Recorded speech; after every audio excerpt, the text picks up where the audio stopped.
Okay, so I bought this to clean dog paws, and it works pretty well. I'll show you what it looks like. You can fill it. We're trying to get them all in here without there being a huge mess. One of the dogs stepped in paint earlier.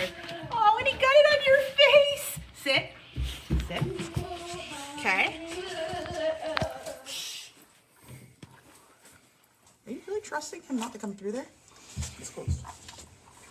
Oh, you put the thing there. What is it? Sad puppy. So just a teeny bit of soap and a bunch of water in there. And then you want to have something to dry their paws off with. Now, I wouldn't want to do this all the time, but Very painful. today is definitely a good day. They were outside in the mud a lot. Is that right, Peppa? And I'm going to have to get all of the paint off on you. And you need some treats, don't you, for being such a good girl.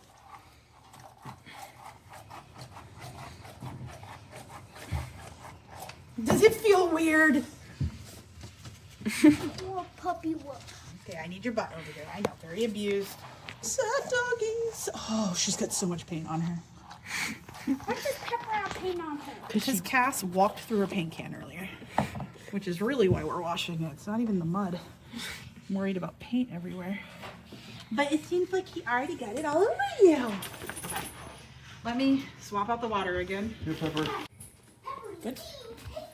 Okay, so this comes off. It's really easy to clean. You pull this off. You can pull this out, empty the water out, rinse. This also comes off, opens up so you can rinse that as well. It's super easy, which makes it very helpful because I am not interested in extra things to clean that get mold in them and everything like that. Like straws. Yeah, so just putting a little bit of soap in there so I can clean the last dog's paws. Yes. Ugh, the one with the paint on them. Easy peasy.